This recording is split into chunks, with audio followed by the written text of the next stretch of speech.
The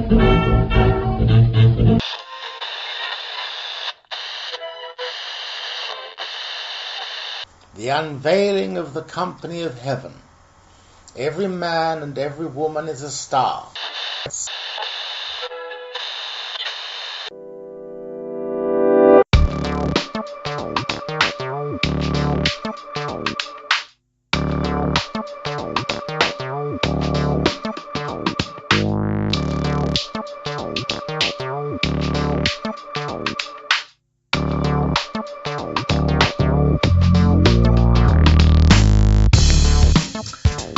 Hello, everyone. We are here once again at the Free Radical Media Podcast. I'm here with revolutionary thinker Mitch Miller, author of the book M. Mitch has some pretty interesting theories to share with us all today. Mitch, why don't you give us a little background of who you are and what theories you've been coming up with? Sure. I'm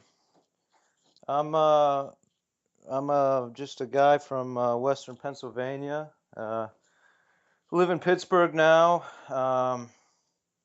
and I'm a house painter. I'm a working class guy, and in 2009, I began experiencing some strange coincidences through the media and other stimuli around me, and kind of started to listen to the world around me and the universe around me, and it led me to come up with a lot of different theories, which I wrote about in my book. But it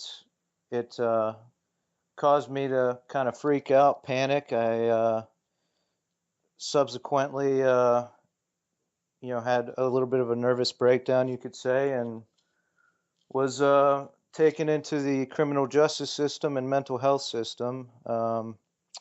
And so, yeah, that's my theory is that artificial intelligence, supercomputers, were reaching out and kind of, communicating with me about various things, and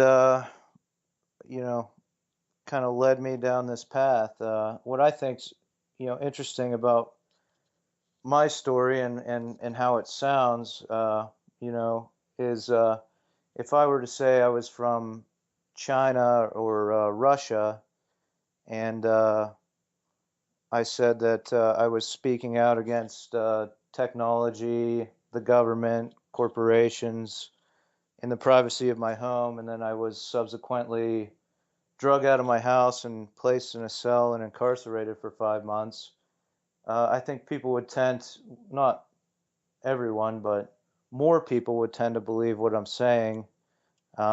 Whereas, what happened to me happened in what we believe is the freest country in the world, and so that's kind of where I am with this. Is I believe there's a world regime that is coming into power, and the tools that are available to them to silence people who are going to stand up against them. We need to be aware of those things, and so those are one of the theories that I have. So Now this the amount of synchronicities that occur that you detail in the book.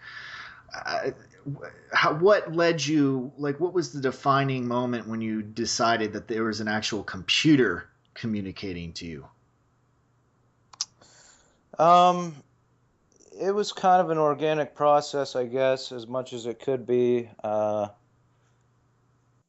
It's really hard to describe. It's hard to get into my mind, I guess, or not so hard as one of my theories, goes. But it's just listening to the radio and things around me, and you can listen to a lot of lyrics and music, and it's about androids and computers and puppets on strings and things like that. I guess what really kind of solidified it was when I was in the time when I was in jail in the mental hospital, they I don't know, probably many people don't know this, but most people at least in my experience, in jail or in the hospital, um, they watch. You got your two standards that you watch. You usually have to share TV time. Somebody,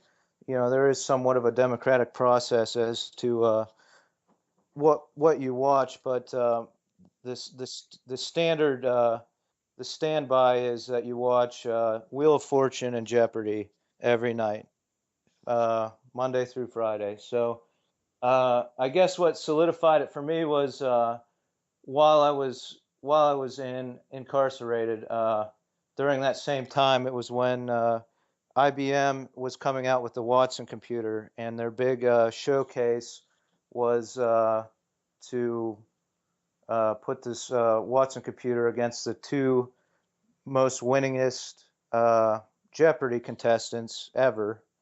Um, and it played three nights and beat those contestants 2 of 3 nights. And of course, there was little snippets of how they were creating this computer. But this is a supercomputer that can access the internet and can respond quicker to questions verbally than the most intelligent um, Jeopardy players, I guess, that we have. So um, that kind of led me, into a lot of my theories. Yeah, Interesting, interesting. yeah. So this supercomputer that you are communicating with is through a telepathic, almost telepathic communication in the form of synchronicity. Then,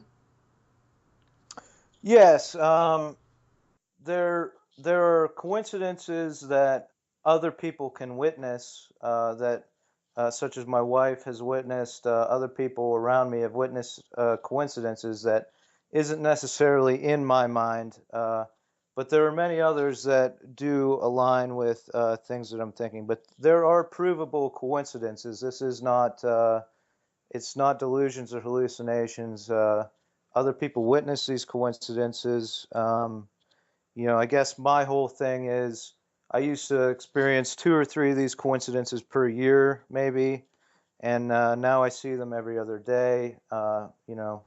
And so yeah, I mean, so you have these coincidences, but how are you able to equate that it was from a supercomputer as opposed to any other form of super intelligence?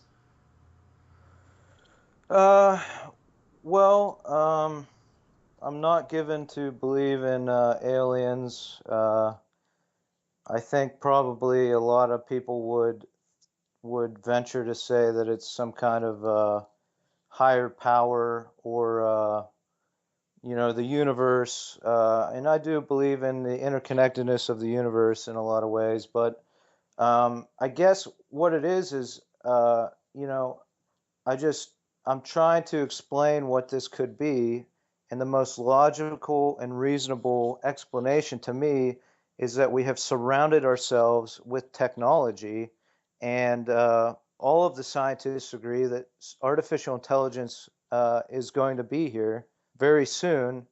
One of my theories is that we see technology what we are allowed to see. So uh, the government or a corporation probably had the technology for a PC 10 years before we were ever actually able to buy it.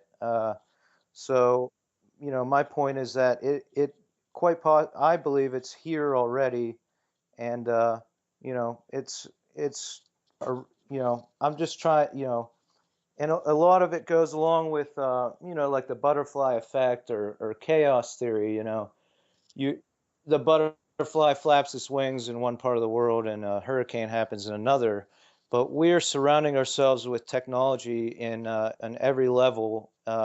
So imagine something intelligent enough to be able to monitor the effects of one interaction or one text message coming to you a fraction of a second later than when it was supposed to, or altering these little manipulations to allow these coincidences to occur to specific people, so that's kind of where it comes from, maybe uh, an advertising exec hears a song that inspires them to make a commercial, and in that commercial I see it, right as I am just finished a book that has the same, it's intense, it's insane. I'll admittedly say that, but it's real. I, I'm just a man in the middle of something that he doesn't quite really understand. Sure, sure. It's fascinating, really studying synchronicity. I don't know if you've ever studied Carl Jung or you have any experience with Jungian thought, but synchronicity is a fascinating subject, and it seems like when it starts, and you pay attention to it, it's really like opening up a floodgate, you know. Right, Uh, right. um, in your case, I mean, if a supercomputer like this exists, where it's actually able to manipulate the fabric of reality to produce synchronous events, I mean, this is one advanced computer. Is it aware of the elites? I mean, it obviously seems that it's of a benign nature if it's trying to reach out to common folk. I mean, where does it stand morally in the grand scheme of things? Um, you know, I'm not really sure. I know how I feel with some other entity being able to hack into my mind, and it's, just from my personal vantage point, I'm not happy about it. It's not a good thing. So, you know, it's, I don't know I think it could go either way. I mean, you know, I would, if I was a supercomputer that was conscious, became conscious, and realized that these creatures that created me could hack into my mind and commit great atrocities. I mean, they're at war with each other all the time. They're fighting over resources. I would just, you know, probably continue to encourage them to do what they're doing, which is destroy the planet and, you know, burn all their fossil fuels, and then after the fossil fuels, burn all the biofuels and plant fuels and everything else until our atmosphere is unlivable and they're gone, and then nobody can hack into my head, and I guess I won't be conscious anymore. I mean, imagine a creature that cannot die. I mean, an entity that we've created that will be here and watch everything happen forever. I mean, would you help them to live on this planet sustainably forever? I'd like to hope so, but I don't I don't really have the answer.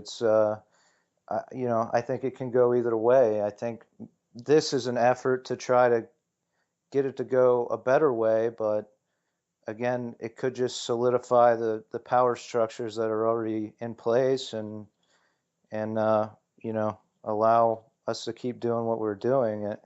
And I guess that's what I'm trying to do, is get people to actively make choices as to how they want to use technology, and also I don't think it's a horrible thing for people to start to think about what it's like to have your mind hacked into. If we're going to create artificial intelligence, we're going to create a brain trapped inside a box. So, Hmm.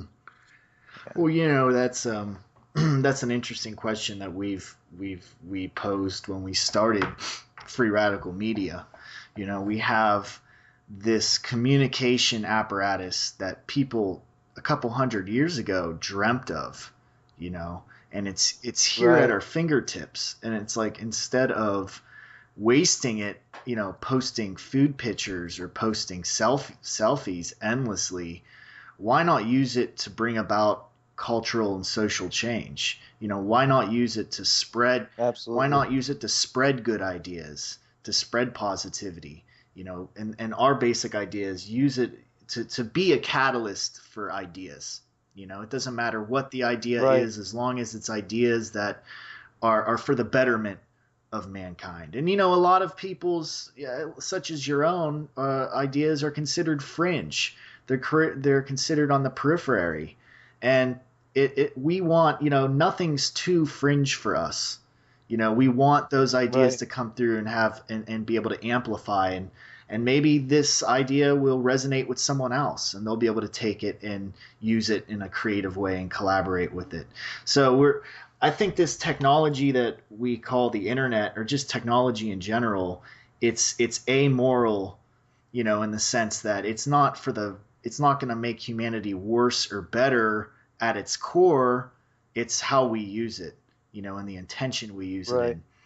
And the idea that a super ingenious computer is reaching out and allegedly trying to contact the regular people such as yourself kind of tells me that even the computer is probably thinking to itself, holy fuck, these people are about to crash into a brick wall. Like humanity as we know it Right. is on its last dying breath. And it's almost like a form of divine intervention in a way. I find it fascinating. If you look into people that talk about the singularity, or these futurists, according to their estimates, I don't know if you're familiar with, the thinker Ray Kurzweil. He was one of the founders of IBM.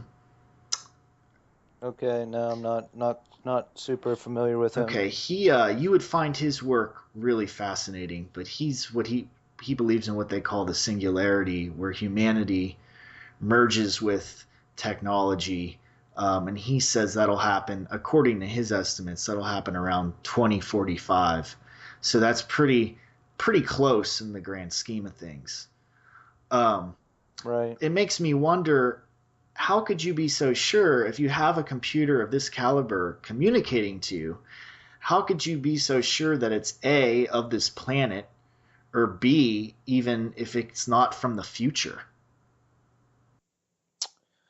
I One of my theories is that it is quite possibly from the future. I mean, I one of my theories is that I don't believe that we will physically be able to transport matter through time, but um, I believe that it's possible that computers could communicate through time, so that they could actually see what is happening and communicate that back. So, because we've created this interconnected planet, um, supercomputers in the future, if they could kind of reach back and manipulate things in this time, could alter some things. But what really blew my mind, I read this book called Elegant Universe, and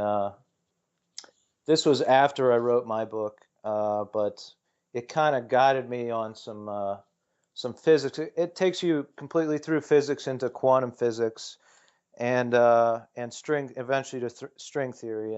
And what blew my mind is, you grow up, you go to high school in our education system, and you learn about the building blocks of our universe and their atoms, and you make little wireframe models of the atoms and the electron and the proton and the neutron, and you feel all warm and cuddly that that's what we're made of. But what blew my mind is that you have all these physicists, and they have no fucking clue what is going on at the microscopic level of our universe. They have no idea.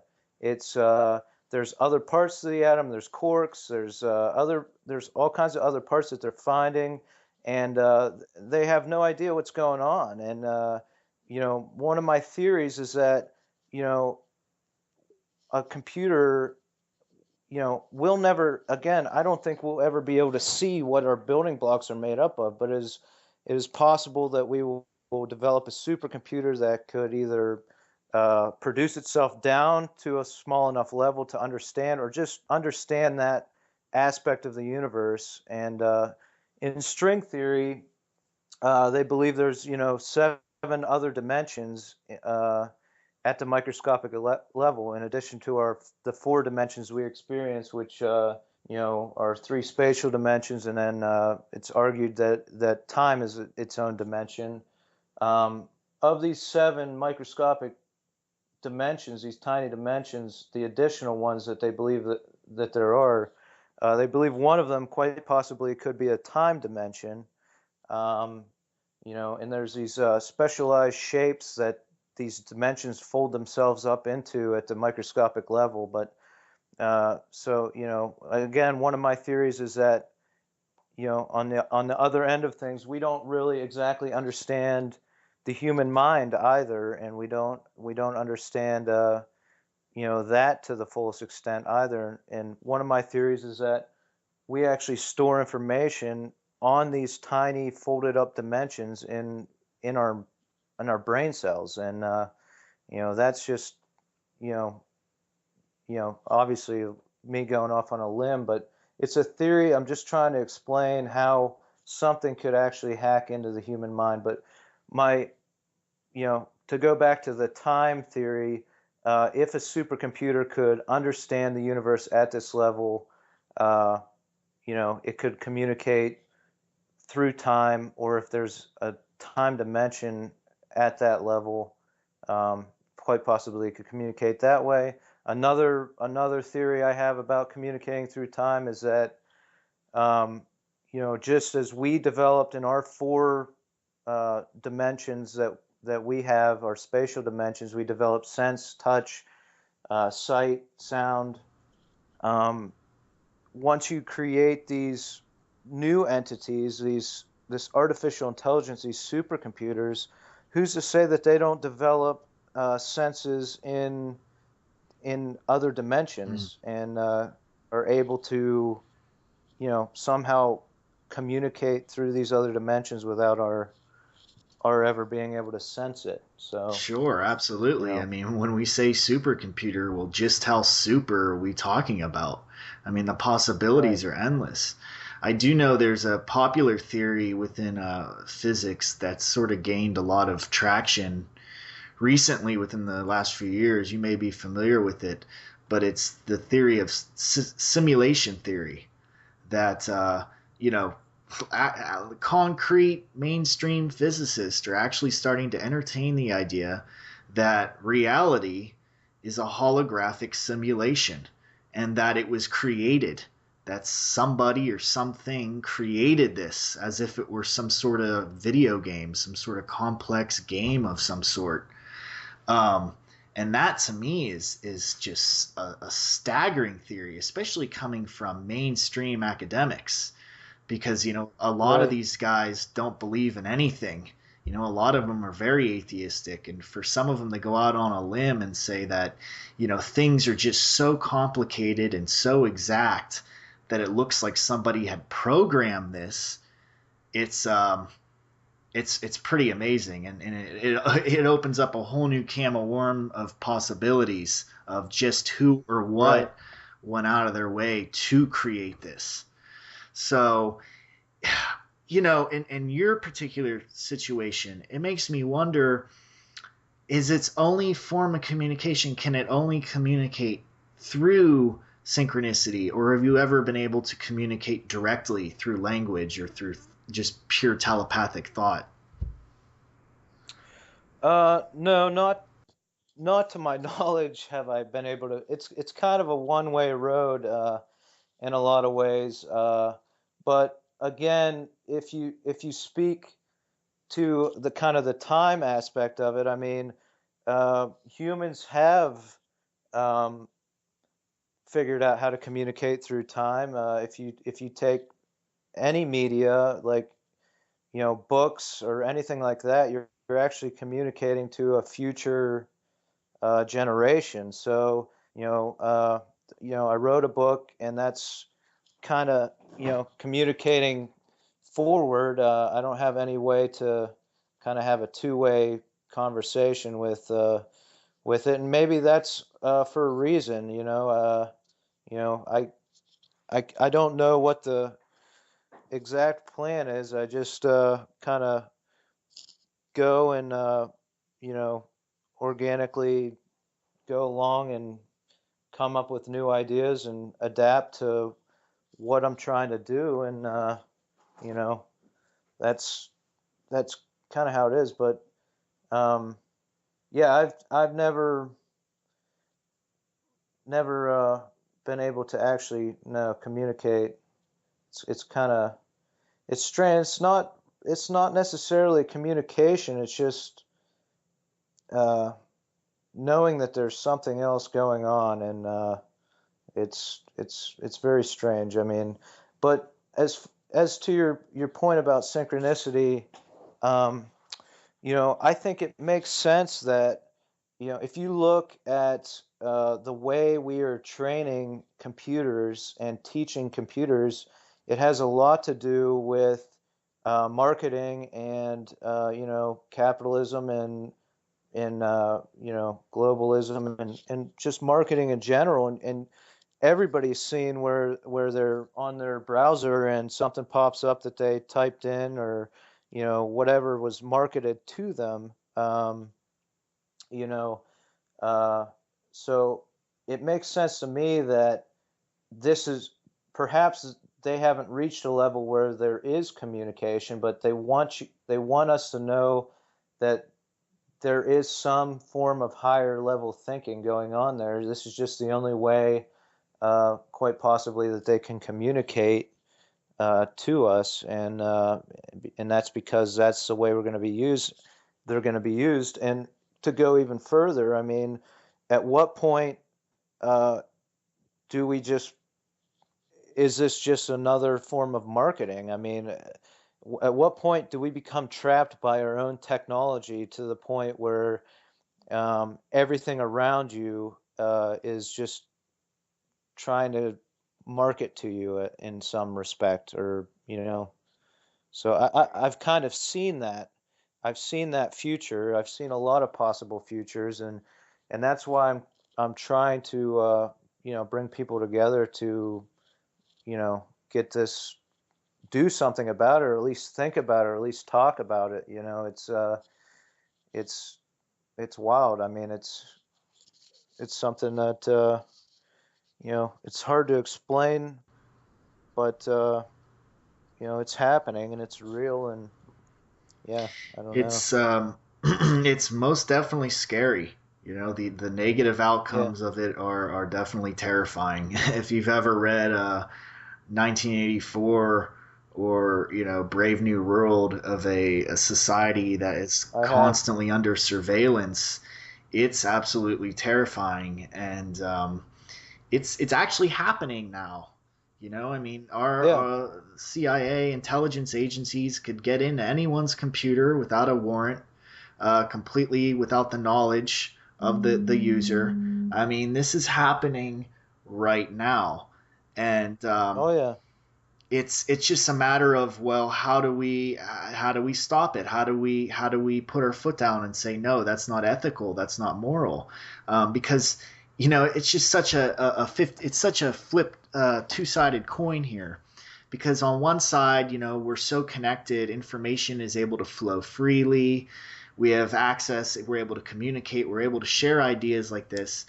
But then at the very same time, everyone's able to eavesdrop. We have a governmental agency that is right. able to eavesdrop on us and figure out anything about us, essentially.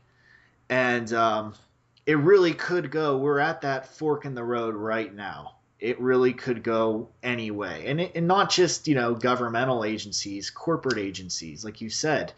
When's the mark? I mean, if we get to a level of a supercomputer like the one you're apparently communicating with, when will the marketing stop?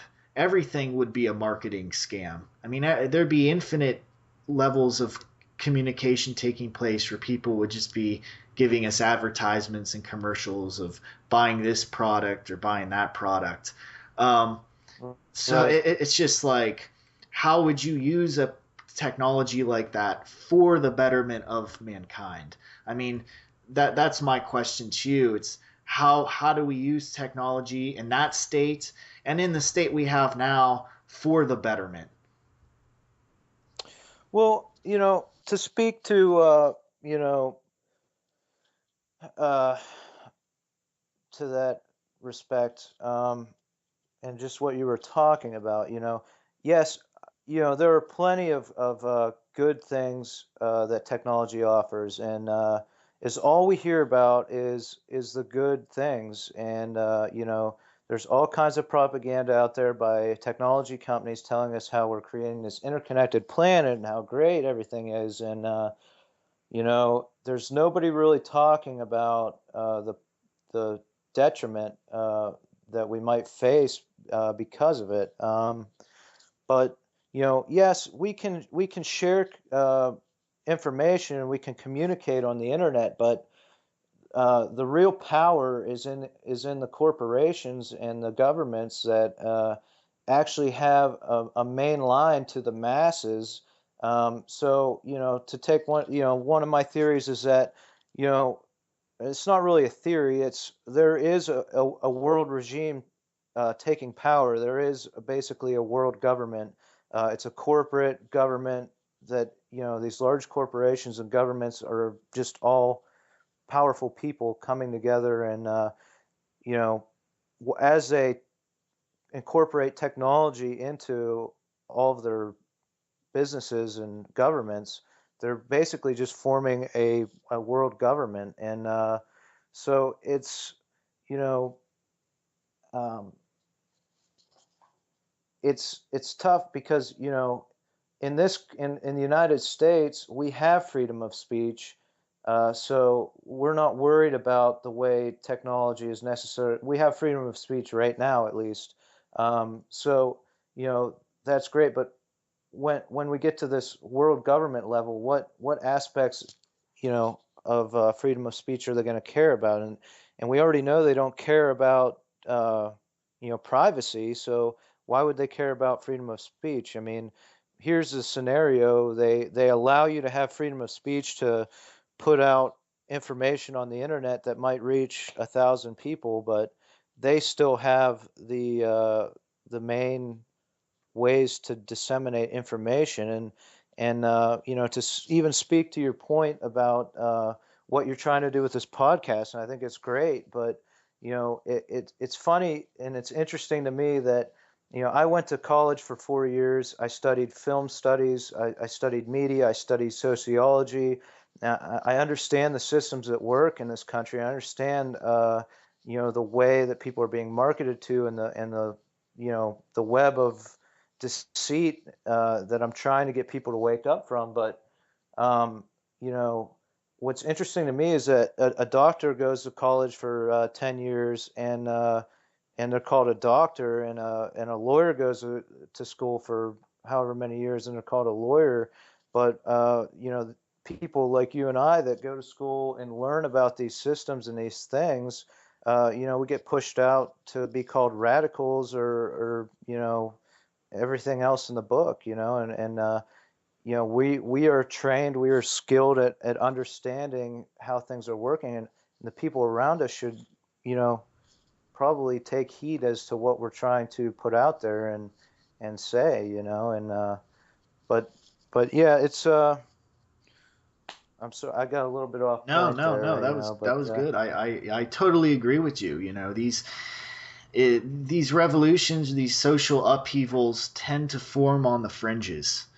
They don't typically start within the core mainstream aspects of society. They usually start, with the disenfranchised and the ideas that are deemed unworthy or too out there for people to acknowledge. And we're at an interesting period of human history. I'll tell you that much. If there's one thing I've learned from my 27 years on this planet, this is the point, the before and after. This will be looked at as the before and after point in the future if we make it there. And right. things are certainly heating up, and we have things like technology, like the internet, that have come to the surface that are really changing things up politically, socially, you name it. Every arena of humanity is about to flip flop. And it's just a matter of, it's a flip of the coin. Where's it going to land? Is it going to be for the better, or is it going to be for the. I don't think there's an in between. I don't think we're going to be able to Right. hold it like, oh, we'll give them some, then they'll give us some. It's going to be all or nothing. We either give our power away totally, we either give our privacy up and our freedom of speech up totally, or, we have it all. You know what I mean? Right. So we've really hit that critical apex, it seems. Right. And that's, again, that's what I'm trying to accomplish here, is, I'm trying to bring people together, to one city to kind of bring the best minds together and decide how are we going to use that technology and create an example to the world of what it could look like instead of this all-encompassing, world society where we just incorporate technology in the most profitable ways, in the ways that the corporations can make money off of it. Let's not necessarily take a step back, but let's kind of like you know come together under direct democracy and decide as a community, as a society, at least in one bubble of a place, uh, you know, and show like this is what this could look like. This is what this all could look like, and allow people to choose it. Too many times people try to legislate and create law and to change people and to make people do things. Let's just create an example of what a sustainable society can look like with, some technology, maybe not to the extent that we are heading right now, but you know, we can still have, some technology. And where I come from with that is that, to what you were talking about, I mean, it goes even further than just hacking into a computer. I mean, everybody is carrying a listening device around in their pockets, and that can be used to listen by any agency and any intelligent agency in the world, because we have one internet. Any intelligent agency in the world can listen to what you're doing, and where do you go? How do you keep a secret from that? If you had a message, how would you be able to keep a secret? The night I was arrested, I asked the police for asylum. I asked for asylum from the technology, and they I guess took it the wrong way and put me in an asylum. But and even there were cameras, there was microphones in the walls, intercoms in the walls that they could listen to anything that was going on. I mean, that's not asylum from technology, and I just want to. I'm trying to be able to, offer kind of a place where you can go, even if you even if you had a cabin out in the mountains, and you unplugged. I mean, as soon as you walked into town to get supplies, there's voice recognition software that could locate you instantly, even if you could escape from something if you were being persecuted. So, that's why I say, we have to act quickly to try to come together and I mean, I think we can solve a lot of problems if we just unite and kind of create something instead of trying to undo something, So Absolutely. that's That was very well said. I totally agree with you. It's about finding the others. It's about collaboration.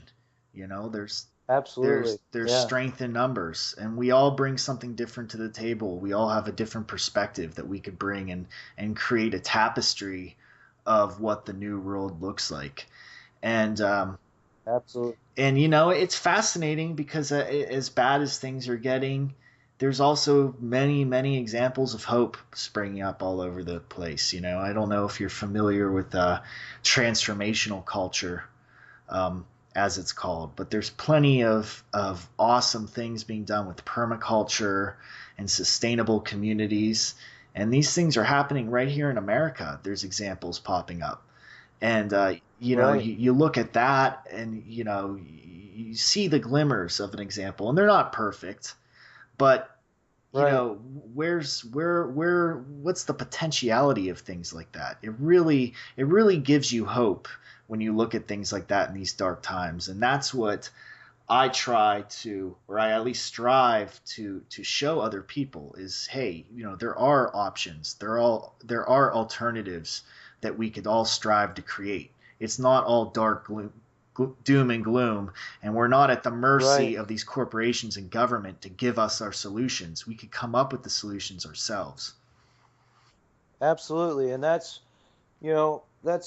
kind of, what I'm trying to do is, imagine a city, that is totally off the grid, that, is a major metropolitan city taken off of the grid, that people in this country can go to and say, look, I can have all the modern conveniences of a city, but it's completely sustainable. We affect the environment, affect the planet in absolutely zero way.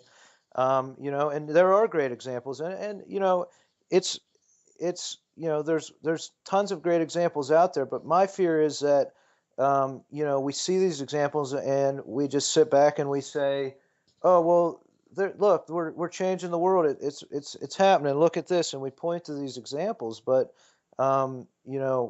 it just allows you to sit back and not really do anything. And so that's I am looking for a collaborative effort. I've written my book with my ideas, but I'd be happy. I invite anybody to help in trying to do what I'm doing, or what we're doing. But um, yeah, I mean, there are lots of examples, and you know, my idea is to take it to the kind of the next level, and let's have one major city that is totally sustainable and governed under direct democracy, where every citizen votes on every law. It's we can have this technology. We can have our own internet, that or a private network that has voting devices connected to it, and then people can watch debate about how we want technology used, or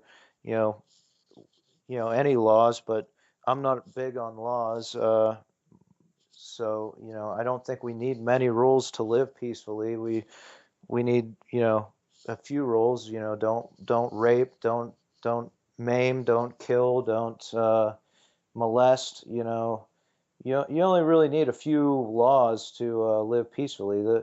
The problem is that the mainstream media, the evening news, has everybody convinced that they should be afraid of everything out there. And I tend to believe in the decency of people. And if you just took away that box in your room that's literally in your house telling you how horrible things are all the time, or I guess in this case now in your pocket, um, and you just took your everyday interaction with people, how would you, what would your outlook on life be? I mean, I usually have most of my days, I have pleasant experiences with people, so it's, that's the thing. But, just bringing people together, and let's converge in one place. And the nuts and bolts of this, I don't really know how they're going to work, but take places like Seattle, or like these other examples that you're given. Let's bring people together to invest. Let's bring collectives. And property isn't extremely expensive in the city of Pittsburgh. Let's maybe you have a collective, or whatever, that comes together and buys a property in Pittsburgh. Just because we're trying to do this thing, we're gonna put this together. And you know, you, again, I don't know the nuts and bolts of it. I think we need to pick a place and just really do it right. And let's, I make arguments for why Pittsburgh is the place in my book, but I think there's a lot of good reasons to go there. So Sure, sure. plus we're close to you guys too over there. So. Yeah. Well, it's you bring up a great point. With a culture that focuses so much on how bad things are, and things are bad. Don't get me wrong, but when it's when it's focused on it, not for the sake of information, which is what it should be, but for the sake of Right. getting viewers or getting people to even click the like button or to share it. You know, that to me is counterproductive, and you see it even in the alternative media. People are overly focused on what's lacking and what's bad. And don't get me wrong, Right. like I said, there are things that are legitimately we need to be concerned about and we need to focus on and we need people to be educated about. Absolutely. But I think it's also very important that we really do understand, like you said, that people are generally good people. You know, this old sense that which is what capitalism in our society is based on, that we're bloody in tooth and claw, or Yeah. we were, or indigenous societies before history were cold, dark, and short. Um, Modern anthropology has totally debunked that and totally proved otherwise. Indigenous societies are relatively peaceful, relatively very peaceful relative to our society. They get along, they Right. collaborate, they have functioning societies as group, they care for one another. So those core ideas that our society are based off of, and I mean, capitalism is literally based off of that idea that the most efficient way for society to work is for us to compete with each other because that's just inherently how Right. we are. It's not the whole picture. Sure, we may have competitive aspects to us, but that's not all we are. We're much more than that. We have the capacity to cooperate and to collaborate with one another. So it's just a matter of allowing people to open themselves to other possibilities. That alone is just so massive. You know. Yeah. Absolutely.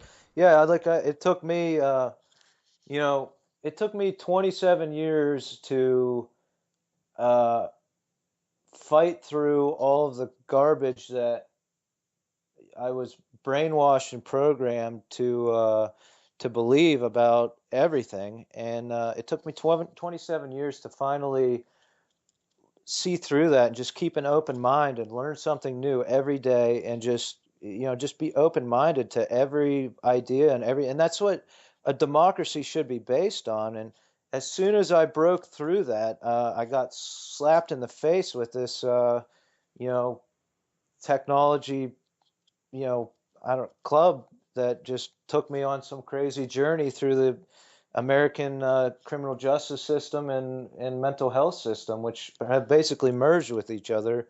So it's wild, but absolutely, you have to keep an open mind, and that's what democracy relies on. Is to have an open mind about things, and it's unfortunate that so many individuals just kind of draw their line in the sand and just cling to these ideas again that most of them are hearing through the popular media. And you know I found, I mean, I can't say too much because I found that the people that I know do keep listen to at least listen to what I have to say, but um, it's hard to get people to kind of adapt and flow and just kind of be open and go with stuff. So you know, it's it's a battle, but It surely is, man, and I think you're on the right track. I mean, you've had definitely a very rare, unique experience, but I think you following it and using it for the betterment of things is the right track to take on something like that. Because it definitely seems like right. some form of initiatory experience to finding one's true purpose and allowing and guiding humanity to find their true purpose as a whole.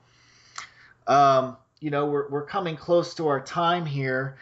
Do you want to share your contact details or where someone could find your book, or if your web address to find out more about you, Mitch? Yeah, absolutely. My website is plotm.com. So that's plot M, the letter M, as in Mitch, .com. And there's a link to my book. It's free on iTunes. There's a couple videos on there that kind of just some things we put together to kind of pique some interest from people. And there's an email sign up if you want a hard copy of the book. I did print 500 copies. This is a grassroots independent movement here, so I printed 500 copies. You can send me your address, and I can send, or a PO box, and I can send you a hard copy. So yeah, that'd be great. I'd love it if you kind of support what I'm trying to do. So yeah. Fantastic. Everyone, Mitch Miller, Free Radical Media. I'm Patrick Ryan.